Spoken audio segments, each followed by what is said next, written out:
It was just another ride. One of those quiet mornings where the word feels familiar, almost automatic. Same road, same rhythm, nothing out of the ordinary. And then, just a single bump. And in that moment, everything changed. Everything changed. This is not pain, but nothingness. For the first couple of months, there was nothing. No sound, no sensation, just stillness. I didn't feel anything. Not pain, not thought, not even time. It was like my soul didn't exist at all. Just a body, with no one inside. I fell into a coma for 6 months after a traumatic brain injury. The impact was instant. My world vanished. Operations after operations, and I had no idea. No memory, no pain, no self. I didn't even know I was so close to death. Every single day. But I was right there. I was brought home, still in a coma. Not to my old room though, but to a space that no longer felt like mine. My room was turned into an ICU. Beeping machines surrounded me, just to keep track of the body that had no presence. Later onwards, my sense of hearing came back. But the only sound that reached me was the beeping of a hospital machine. It took 3 months before sound returned. Faint voices floated in, but I couldn't tell who they belonged to. Eventually, I began recognizing voices I used to know, but each word felt like a riddle my brain couldn't solve. My brain was dead. It heard the sound, but didn't understand it. I couldn't speak for more than 6 months. Every time I tried to say something, it felt like dragging my voice through sand. Every time I tried to say something, they had to remove the breathing valve from my throat. And then I had 8 to 10 seconds, just 8 to 10 seconds before I started to choke. My eldest sister practiced this with me all day. Whenever I wasn't asleep, she was right there, helping me use every breath just to say a few words.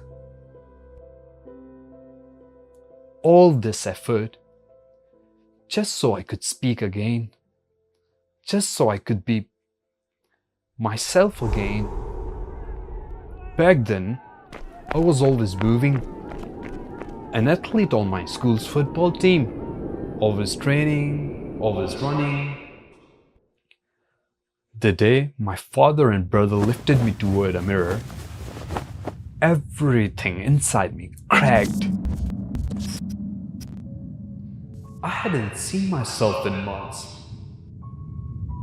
I saw a stranger in the mirror. Limp arms, crooked face, a swollen eye that no longer opened. My body was a battlefield. I thought, this cannot be my life anymore. In my mind, I was strong. I would get up and say, "Let's go out for food," whenever I heard my friends nearby. I was convinced I was rising. I could feel my back lifting, but in the real world, I was motionless. Not even a finger responded. While I was unconscious, I would imagine walking through my house, even though I couldn't move at all. I tried to rebuild my house in my mind, to walk through it, just to feel like I existed somewhere.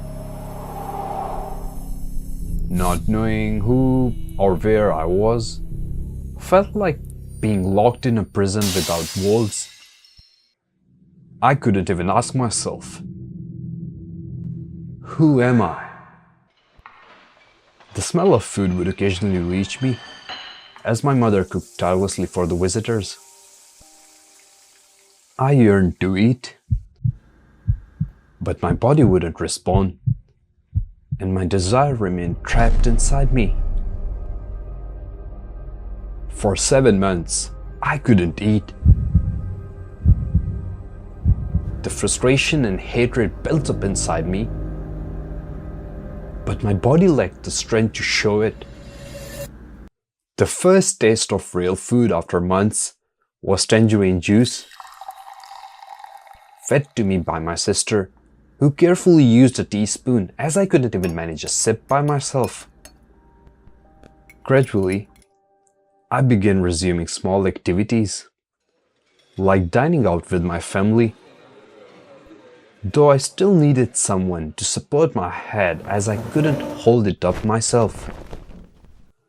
My sisters took me out to the restaurants,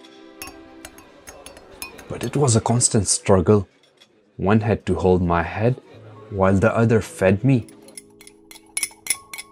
as I lacked strength to even hold my head up.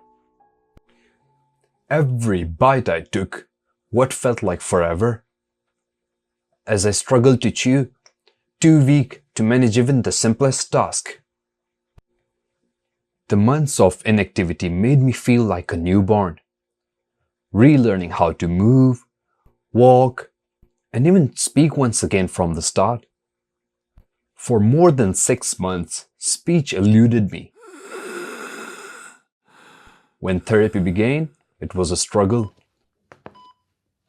Painful, exhausting, and slow.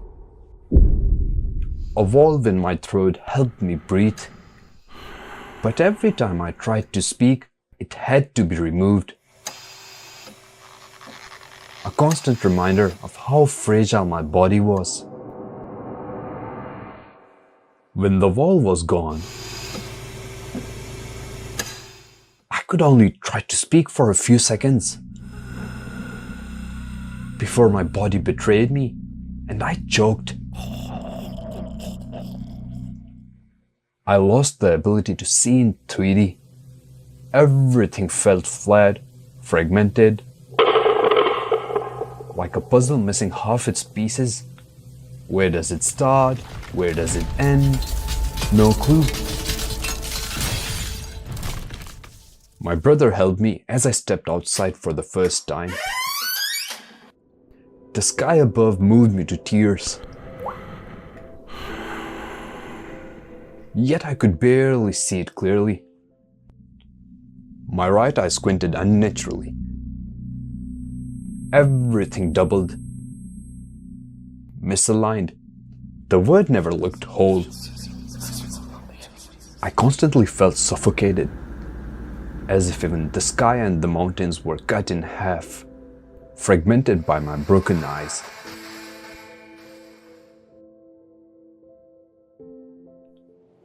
I missed the mountains.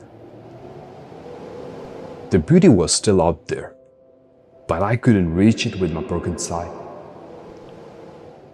I had forgotten what normal vision was, until that magical moment after the surgery, when I opened my eyes and saw clearly again.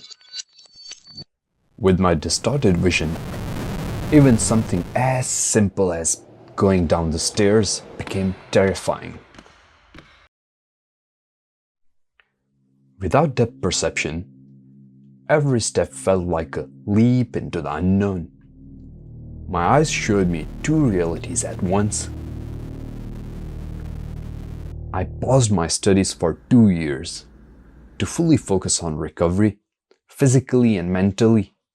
At 22, I felt like a newborn, relearning how to live from the scratch. Memory, speech. My language skills were all jumbled. I sometimes spoke in dialects I had never used before. Like my mind was pulling from places I didn't even recognize. Each morning for 2 years, I began my day at the hospital for physical therapy. Before even stepping into a classroom.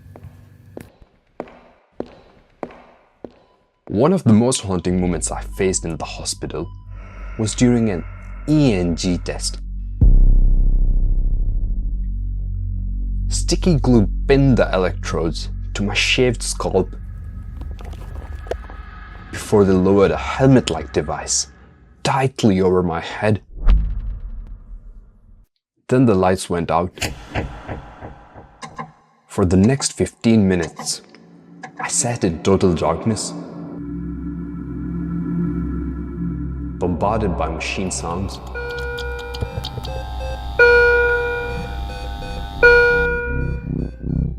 And blinding flashes of light. I would start sweating, heart racing. Every time I had the test, I feared I might have another epileptic episode. After a couple of years of isolation and repetition, I turned to learning digital media. To feel alive again. Video editing became my new word. But it wasn't built for a body like mine.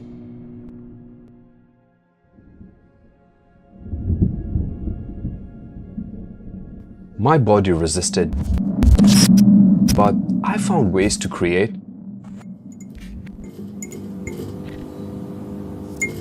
Left hand on the mouse, toes on the keyboard keys, and months of pure will.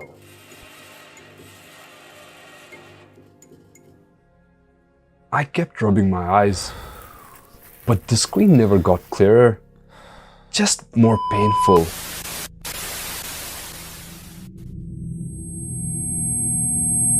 My vision kept switching eyes, like my brain couldn't decide where to look from. The constant flickering between eyes left me dizzy and in pain. To stop the chaos, I covered one eye, forcing my vision to stay still. I returned to the university, but it felt like I was stepping into a life I didn't remember.